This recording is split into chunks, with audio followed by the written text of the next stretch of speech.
चलो। ओके बेटा, इसके पहली वाली सेशन में यहाँ तक कवर हुआ था। अब हम इसके आगे पढ़ेंगे। भाई जो भी इस वीडियो को देखने आएगा सबसे पहले इसकी पहली वाली वीडियो देखेगा। यहाँ तक उसमें हमने कंप्लीट समझा दिया था। अब हम इसके आगे इस सेशन में कंप्लीट करेंगे, समझेंगे भाई क्या होता है, और अगर कोई कंपनी है उसका नेम कैसे रेक्टिफिकेशन करना पड़ता है, वो सारे कब हमें रेक्टिफिकेशन करना पड़ता है, कब नहीं रेक्टिफिकेशन करना पड़ता है, ये सारी चीजें हम इस सेशन में समझेंगे। तो पहला क्या है पॉइंट, देखो समझो। अगर कोई कंपनी या फिर कोई एलएलपी, मान लो आपकी एलएलपी जो है जिसका नाम आपने रिजर्वेशन करा दिया, रिजर्वेशन करा रखा है। अब बाद में पता चलता है वो नाम जो नेम का आपने रिजर्वेशन कराया है वो किसी कंपनी किसी एलएलपी या फिर किसी रजिस्टर्ड ट्रेडमार्क से, रजिस्टर्ड ट्रेडमार्क से क्या है, नियरली रिजेम्बल है। ट्रेडमार्क से क्या है, नियरली रिजेम्बल है।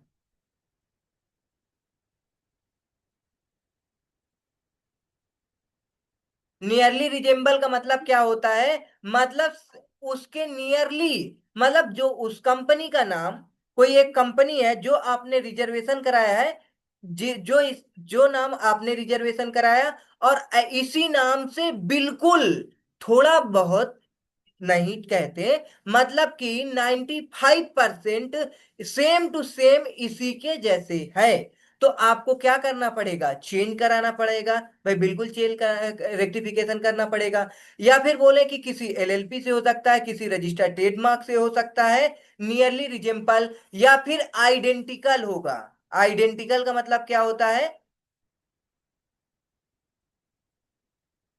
देखो आइडेंटिकल का मतलब ये है कि आप ऐसी इंस्टीट्यूट से रिलेट करके कंपनी का नाम देते हैं, जैसे कि मान लो कि डिफेंस सेक्टर में ऐसी ऐसी चीजें हैं जिनका आप यूज नहीं कर सकते हो भाई, क्योंकि उसे उसे यूज करना क्राइम कहलाता है। अब उस नाम से आप क्या करते हो भाई, कंपनी बनाते हो, तो लोग क्या हो जाएंगे, कंफ्यूज हो जाएंगे कि भाई ये गवर्नमेंट है या फिर क्या है, प्राइवेट कंपनी है। गड़बड़ हो जाएगा ना लोगों को इससे। तो इसलिए क्या होता है, ना तो आप आइडेंटिकल नाम यूज कर सकते हो अपने एलएलपी में, या फिर किसी से नियरली रिजेम्बल। ठीक है ना, अगर ऐसा है, ऐसा अगर देखने को मिला किसी के नाम में, तो क्या कहता है देखो, as likely to be mistaken, अगर मिस्टेक से किसी को ये मिल गया, then an application of such LLP and proprietor refer to in clause A B respectively a company, the central government में डायरेक्ट, तो central government such LLP to change its name a new name within a period of 3 month from the date of issue of such direction. Central government जैसे ही direction देगी, देखो आपको name reservation 3 महीने का पहला मिलता ही मिलता है। 3 महीने के जैसे ही डायरेक्शन मिलता है, 3 महीने के बाद तुरंत आपको क्या करना पड़ेगा, नेम को चेंज कराना पड़ेगा। फिर आगे लिखा provided that N application of the proprietor, मान लो अब यहाँ पे देखो, कोई प्रोप्राइटर है, मैंने जैसे बोला किसी कंपनी से तुम क्या, तुम्हारा जो नेम है नियरली रिजेम्बल है, नियरली रिजेम्बल रहेगा, तो क्या होगा, तो ये पर्सन एप्लीकेशन देगा, बोलेगा भाई कि हमारी कंपनी ऑलरेडी इस नाम से चलती है, तो आपने कैसे इस नाम का यूज किया और क्यों इस नाम से आपने एलएलपी को रजिस्ट्रेशन लिया, या जो भी रजिस्टर्ड ट्रेडमार्क हो shall be maintain with in. अब वो जो जो प्रोप्राइटर एप्लीकेशन जो शिकायत लेकर के आया है, वो क्या है, रजिस्टर्ड ट्रेडमार्क हो या फिर उसका नेम है, शैल बी मेंटेनेबल, वो कितने साल से मेंटेनेबल कर रखा है, within a period of 3 years from the date of incorporation of registration or change of name of LLP under this act। भाई 3 साल से वो with in a period of 3 years होना चाहिए। ठीक है ना, मतलब कि ये अब मान लो आपने इस अपनी एलएलपी का नाम रिजर्वेशन करा करके 3 महीना का टाइम था, उसके बाद आपने क्या किया, इस नाम को यूज करते करते करते करते 3 साल तक चला डाले। 3 साल तक कोई नहीं आया कि इस नाम से हमारी खुद कंपनी चलती है या एलएलपी या फर्म चलती है। 3 साल बाद कोई आता है तो चेंज नहीं होगा, ये बात याद रखना। 3 साल पहले ही कोई आएगा तभी नेम चेंज करेंगे, या फिर क्या ट्रेडमार्क है तो चेंज करेंगे, अदरवाइज नहीं चेंज किया जाएगा। बस ये पॉइंट आपका मोस्ट इंपॉर्टेंट में लिखा जाएगा कि अगर आपने कोई नाम को रिजर्वेशन करा लिया है तो वो 3 साल तक अगर कोई पर्सन एप्लीकेशन लेकर नहीं आता चेंज कराने के लिए, तो आप बिल्कुल चेंज ना करें, उसी नेम का यूज करें। ओके। पॉइंट 2 में, सेक्शन 17 सबसेक्शन 2 में क्या कहता है, where an LLP changes its name or obtain a new name. देखो अब क्या हुआ, 3 महीने का समय मिला, 3 मंथ में कोई पर्सन आया, अब भाई कोई पर्सन बोला कि भाई हमारी ऑलरेडी क्या है, एलएलपी इस नाम से चलती है कंपनी या फर्म, तो आप क्या करोगे, 3 महीने बाद क्या करोगे, न्यू नाम लोगे, न्यू नाम रिजर्वेशन कराओगे। अब क्या हुआ, वे अब मान लो आपने चेंज करा लिया और आपको नया नाम मिल गया, it shall within a period of 15 days from the date of such change, change होने के 15 डेज बाद, ठीक है ना, मतलब 15 दिन तक, विद इन है, give notice of such change to registrar, मतलब जैसे ही आपने चेंज कराया उसके 15 दिन के अंदर आपको क्या करना है, आरओसी को क्या करना पड़ेगा, नोटिस देना पड़ेगा कि हमने नया नेम रिजर्व करा लिया है। अब आप आरओसी को बता दोगे कितने दिन में, जैसे ही न्यू नेम मिलेगा उसके 15 डेज के अंदर अंदर, विद इन 15 डेज, एमसीक्यू में आते हैं बेटा याद रखना, उस पे ऑप्शन दिया रहेगा with in 15 days, with in 30 days, तो आपको याद होना चाहिए कि with in 13 days, new name मिलते ही विद इन 13 डेज में आपको आरओसी को बताना है। ये अगर आपको ये याद रहेगा तो 2 नंबर एमसीक्यू में मिल पाएगा, अदरवाइज नहीं मिलेगा। सिंपल बात है। तो आरओसी को 15 दिन के अंदर अंदर आपको बताना होगा कि हमने न्यू नेम को भाई चेंज करा के नया नाम ले लिए हैं, और क्या नाम है ये बता दिए हैं।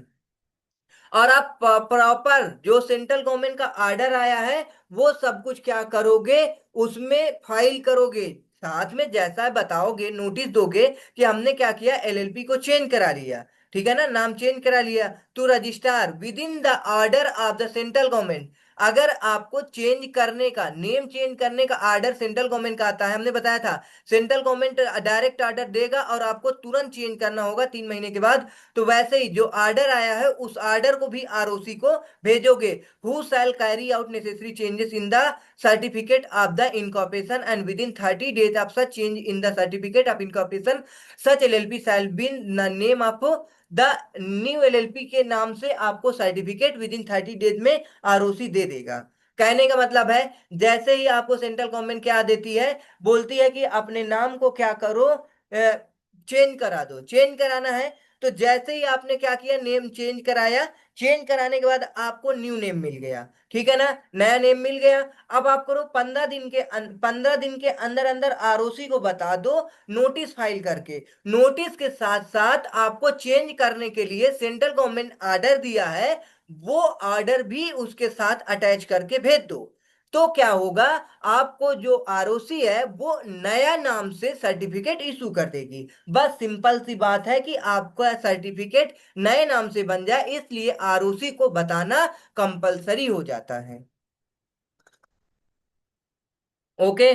अब आगे क्या दे रखा है, पॉइंट नंबर, भाई सबसेक्शन 3 है, सबसेक्शन 3 में क्या है, if the LLP is in default in complying with any direction, अगर आपने ऊपर बताए गए जो प्रोविजंस हैं उसको अगर क्या करते हो, डिफॉल्ट करते हो, या फिर जो डायरेक्शन दिया जाता है उस डायरेक्शन को जो सबसेक्शन 1 में बताया गया, या सेंट्रल गवर्नमेंट अलॉट करती है, new name of the LLP, the registered shall enter the name of new name, new in the name in the registered of LLP in the place of old name, shall issue fresh certificate of incorporation of within with new name.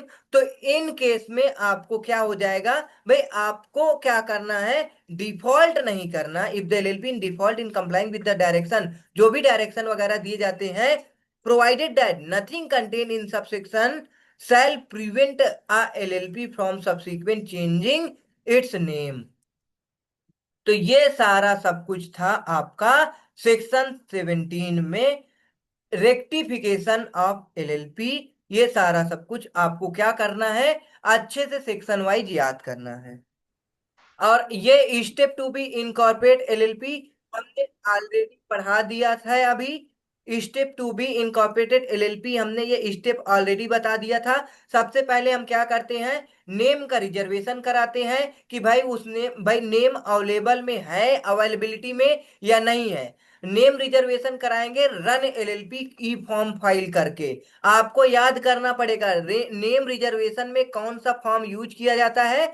तो वो form का नाम होता है run LLP for ascertaining availability of reservation of the name of LLP.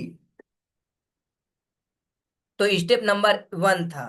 Step number two में file form FiLLiP form. FiLLiP form किसके लिए use किया जाता है, जब आप एक नई एलएलपी इनकॉर्पोरेट कर रहे होते हो तो आपको स्टेप टू में फिलिप फॉर्म के अंदर क्या किया जाता है कि सारे के सारे डिटेल्स को कंटेन किए जाते हैं। अगर कोई कौन कौन से आपके पार्टनर्स हैं, कौन कौन से आपके डेजिग्नेटेड पार्टनर्स हैं, उनका पूरा डिटेल्स दो। डेजिग्नेटेड प्रायर से आप प्रायर कंसेंट लिया है, उस कंसेंट को दो।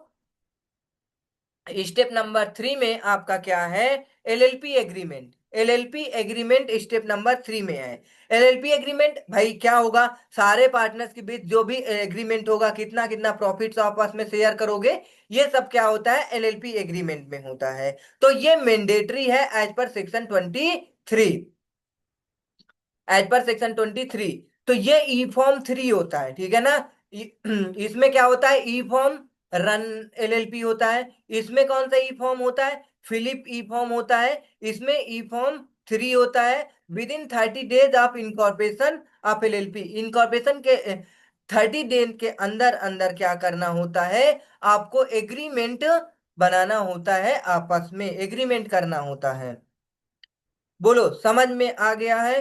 अब आगे क्या है, नेक्स्ट सेक्शन क्या दे रखा है, हाँ। Partners and their relationship. नई स्टोरी चल रही है, सुन लो। ओके बेटा, eligibility to partners section 22।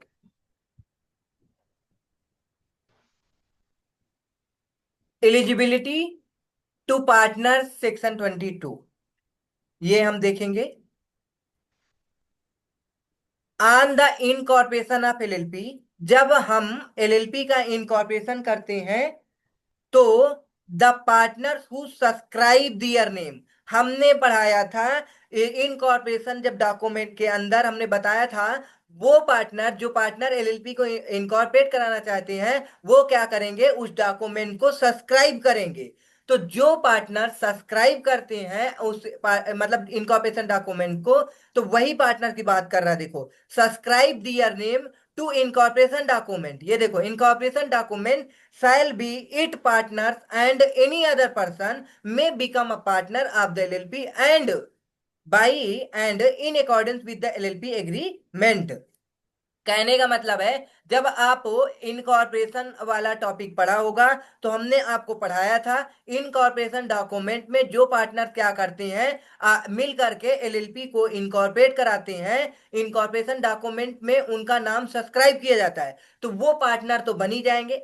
Eligibility to partners की बात कर रहा है, तो वो आपके तो पार्टनर है ही है एलएलपी के, वो पार्टनर एलएलपी के तो है ही है। उसके बाद और पार्टनर बाद में आ सकते हैं। तो अदर देखो लिखा है कि वो तो आपके पार्टनर है ही है, एंड एनी अदर पर्सन में become a partner of the LLP by and in accordance with the LLP agreement, और अलग से पार्टनर बन सकते हैं as per LLP agreement. Okay, तो ये था एलिजिबिलिटी, कब कौन पार्टनर मतलब पार्टनर कैसे बनते हैं एलएलपी में।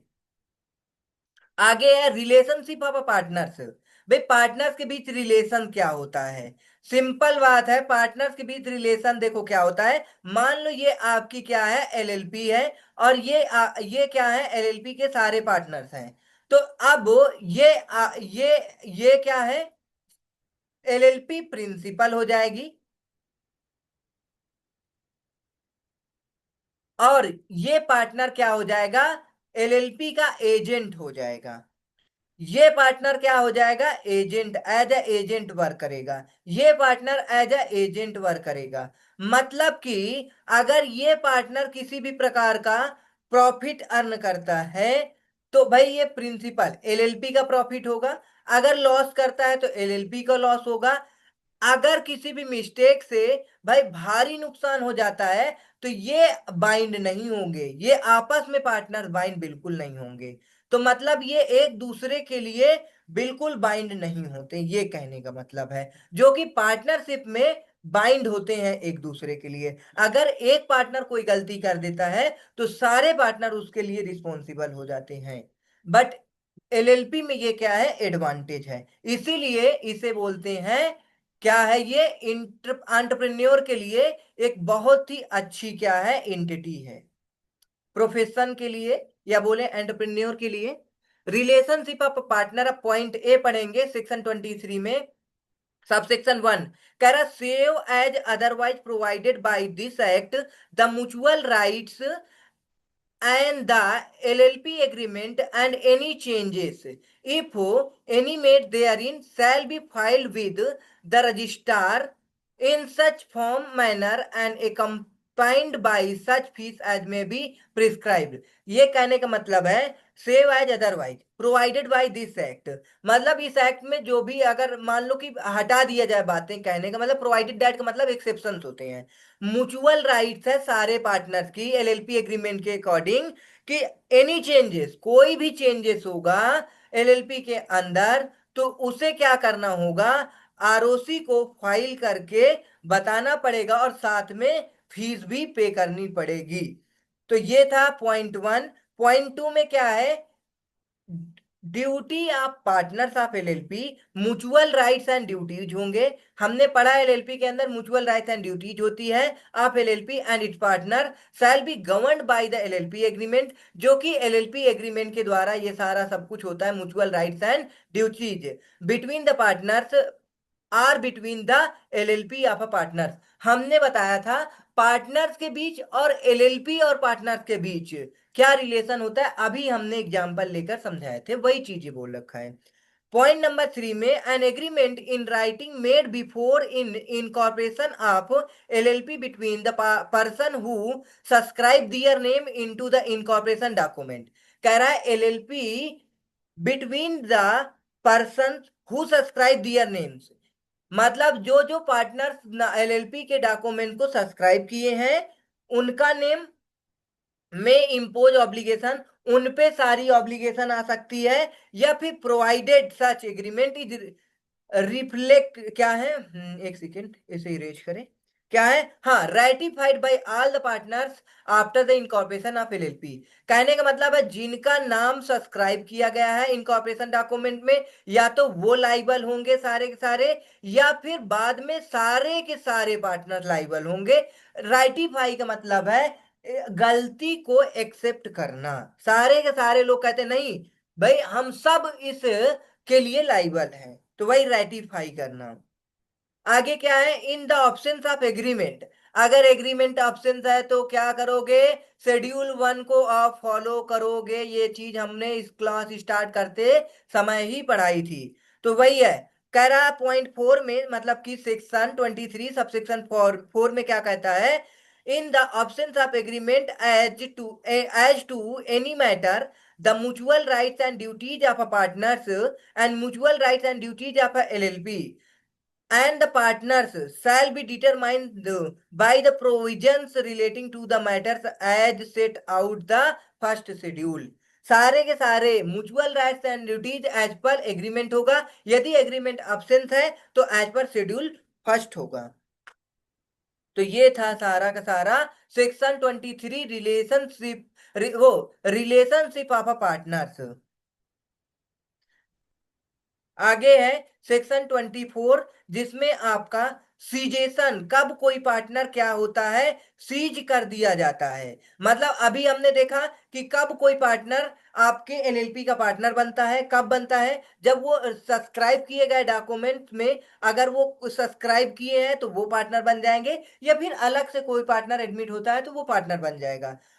ऐसा ये सारे के सारे एलिजिबिलिटी है। अब पार्टनर कब पार्टनरशिप से एलएलपी के अंदर से सीज कर दिए जाते हैं, भाई आप जानते हो कि भाई हमने पॉइंट में बताया था किसी को अगर पार्टनर बनना है तो क्या क्या होना चाहिए, वो आपका साउंड माइंड होना चाहिए, अनसाउंड माइंड नहीं होना चाहिए, ठीक है ना।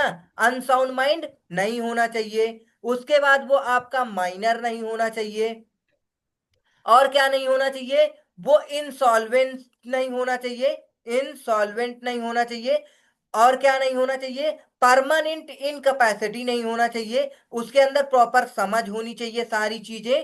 तो ये सारे के सारे पॉइंट हैं। अगर इन केस में ऐसा कुछ हो जाता है किसी पार्टनर के साथ, तो वो पार्टनर्स उस एलएलपी का पार्टनर कैसे बन सकता है भाई? जब तक वो क्या नहीं है कि मतलब एक्ट करने के लायक नहीं है, किसी भी चीज को करने के लायक नहीं है, वो कोई ड्यूटी परफॉर्म कर ही नहीं सकता, तो फिर वो पार्टनर कहाँ से बन सकता है? तो वो सीज हो जाएगा, सिंपल बात है। सीज का मतलब जैसे कि गाड़ी सीज कर दी जाती है, भाई गाड़ी सीज हो गई है, वैसे ही अब वो पार्टनर जो है सीज कर दिया गया, अब वो पार्टनर नहीं रहेगा। बस ये कहने का मतलब है। तो cessation of a partnership interest, अब उसका इंटरेस्ट सीज कर दिया जाता है पार्टनरशिप से। कब? A person may cease to be a partnership, partner of LLP, sorry partnership नहीं, partner of LLP in accordance with an agreement, agreement के अकॉर्डिंग। किसी को हम 3 साल के लिए एग्रीमेंट करके क्या बना रखे थे, क्या बना रखे थे? सिंपल पार्टनर बना रखे थे। अब 3 साल हो गया है, तो आप क्या करो, सिंपल कि अब वो क्या हो जाएगा, सीज हो जाएगा। तो वही चीज है कि एज पर एग्रीमेंट कोई पार्टनर सीज हो सकता है। उसके बाद आगे क्या है? With the other partners or in the options of an agreement with the other partner to cessation of being a partner by giving a notice in writing not less than 30 days to the other partner of his intention to resign as a partner. अब देखो, कोई partner को आपको LLP का partner नहीं बनना, तो वो क्या करेगा भाई? नोटिस देगा 30 दिन पहले, भाई 30 दिन पहले, नॉट लेस देन 30 days, ठीक है ना। नोटिस 30 दिन पहले दे, और वो बाद में उसको क्या हो जाएगी, वो पार्टनरशिप, वो एलएलपी के पार्टनर से उसे सीज कर दिया जाएगा, मतलब वो रेजिग्नेशन हो जाएगा। कोई दिक्कत नहीं है, रेजिग्नेशन देकर जा सकता है, लेकिन उसे 30 दिन पहले बताना पड़ेगा। क्योंकि दो पार्टनर मिनिमम हो सकते हैं। अब भाई एक छोड़ के अचानक से जाएगा, तो एक अकेला बचेगा, तो जानते हो मिनिमम लिमिट 2 है, तो प्रॉब्लम आ जाएगी। सिंपल बात है। ओके। तो उसके बाद क्या है भी? और कैसे सीज हो सकता है? A person shall cease to be a partner of LLP on the date और डिजुलेशन ऑफ एलएलपी। पार्टनर का क्या हो जाए? डेथ हो जाए, या फिर क्या हो जाए? डिजुलेशन हो जाए। एलएलपी क्या हो जाए? हमारी डिजॉल्व हो जाए। डिजुलेशन का मतलब होता है कि एलएलपी फिनिश्ड हो जाना, खत्म कर देना। ओके। तो इस केस में वो पार्टनर क्या हो जाएंगे? सीज हो जाएंगे। सिंपल बात है भाई। आगे नेक्स्ट पॉइंट क्या है बी में? हाँ, बी पॉइंट में कह रहा है कि कोई पार्टनर हो जो कि अनसाउंड माइंड क्या हो जाए? कंपीटेंट कोर्ट, कोर्ट ने किसी को डिक्लेयर कर दिया है अनसाउंड माइंड, तो वो पार्टनरशिप एलएलपी का पार्टनर अब नहीं बन सकता, तो सीज हो जाएगा। जैसे ही अनसाउंड माइंड होगा और कोर्ट उसे क्या कर देगी, डिक्लेयर कर देगी, तो वो क्या हो जाएगा? पार्टनरशिप एलएलपी के पार्टनर से, मतलब एलएलपी से पार्टनर अब नहीं रहेगा, सीज हो जाएगा। If he has applied to be adjusted as insolvent, हमने ये भी पॉइंट लिखाया था, हमने 3-4 पॉइंट लिखाया था कि हमने बताया था कोई पार्टनर क्या हो? अनसाउंड माइंड हो, इंसॉल्वेंट हो, और क्या लिखाया था? या फिर डेथ हो जाती किसी की, तो इन केस में माइनर हो गया कोई पर्सन है, तो माइनर की बात नहीं करेंगे यहाँ पे, क्योंकि एलएलपी का पार्टनर माइनर बन ही नहीं सकता, एलएलपी में माइनर पार्टनर बन ही नहीं सकता। तो ये 3 पॉइंट तो आपको ये बिल्कुल आसानी से याद ही रहेगा। अनसाउंड माइंड हो, इंसॉल्वेंट हो, ऊपर बताया गया था एक क्या है? डेथ हो जाए या फिर इंसॉल्वेंसी हो जाए पार्टनरशिप एलएलपी की। तो अब पॉइंट बी है। बी में क्या मतलब सबसेक्शन 2 है, where person has cease to be a partner of LLP hereafter refer to as former partner. The former partner का मतलब ये होता है, कोई पहले हमारे एलएलपी का पार्टनर था, अब वो पार्टनर नहीं है, तो वो क्या है? हमारा फार्मर फार्मर पार्टनर है। Former, FORMER, former partners to be a regarded in relation to any person dealing with the LLP as still being a partner of LLP, unless a person has noticed to that former partner has ceased to be a partner of the LLP. Notice that the former partner has ceased to be a partner of the LLP has been delivered to the registrar. तो आपको भाई यहां तक क्या करना है, x के बाद क्या है, पॉइंट सी है सबसे। सर फॉर्मर पार्टनर क्या होता है? हाँ वही बता रहे हैं, अभी बताए थे। फार्मर पार्टनर का मतलब ये होता है कि आपके एलएलपी का कोई पार्टनर था, अब वो पार्टनर क्या हुआ, बाद में पार्टनरशिप मतलब छोड़ के चला जाता है, फिर से कोई वो पार्टनर क्या है, हमारे पास एलएलपी का पार्टनर बनने आता है। तो मतलब पार्टनरशिप से एलएलपी के अंदर कोई पार्टनर था, छोड़ के चला गया, आई मीन वो क्या कर लेता, नोटिस देके रेजिग्नेशन ले लेता है, तो वो क्या हो जाएगा, आपका फार्मर पार्टनर हो जाएगा। सिंपल बात है, ठीक है ना। तो फार्मर पार्टनर को बाद में क्या होते हैं, where a person has cease to be a partner of the LLP, hereafter referred as a former partner.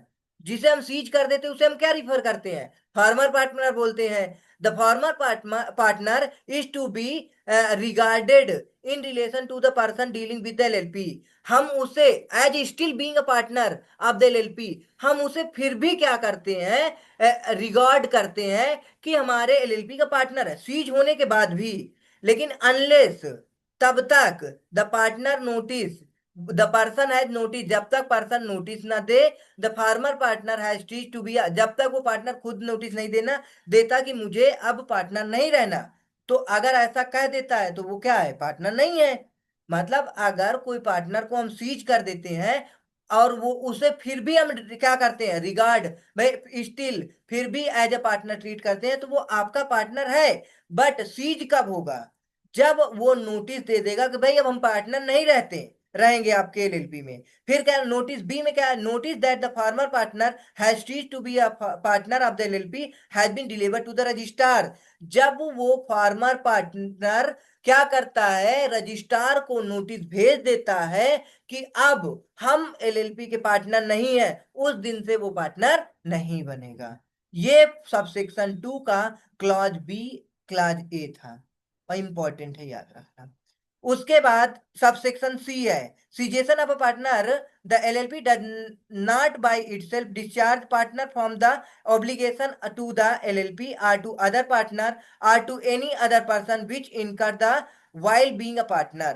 मतलब cessation of a partner from the LLP does not by itself, कोई partner खुद को अपने आप seize नहीं कर सकता, मतलब उसे ट्रीट नहीं कर सकता। पहले वो अपनी लाइबिलिटी, अपनी ऑब्लिगेशन को क्या करेगा, क्या करेगा भाई, पे करेगा, उसके बाद ही वो पार्टनर से, मतलब एलएलपी के पार्टनर से सीज हो पाएगा। कहने का मतलब ये है, जो भी ऑब्लिगेशन होगी सबसे पहले वो क्या करे, उसे चुकाए, उसके बाद वो सीज होगा। अगर वो चुका देता है तो कोई दिक्कत नहीं, बेशक जा सकते हो। Where a partner of LLP ceases to be a partner unless otherwise provided in the LLP agreement, the former partner or a person entitle to his share in sub consequences of the death or insolvency or former partner shall be entitled to receive from the LLP। मतलब कह रहा है कि कोई partner seize हो गया, किस वजह से, भाई इंसॉल्वेंसी, डेथ, फॉर्मर पार्टनर या कुछ भी, वो अपना क्या करेगा, भाई एज पर एग्रीमेंट, भाई शेयर तो उसको देना ही पड़ेगा, सिंपल बात है। जब तक हम शेयर नहीं दे देंगे, an amount equal to contribution, capital contribution of a former partner actually made to the LLP, जब तक एलएलपी मेड नहीं कर देती तब तक वो क्या है, आपका पार्टनर है।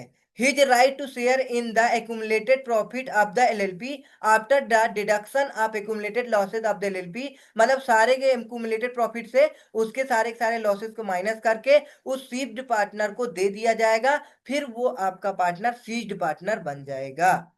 Next, a farmer partner or a partner entitled to his share in consequences of the death or insolvency of a farmer partner shall not have any right to reference in the management of the LLP।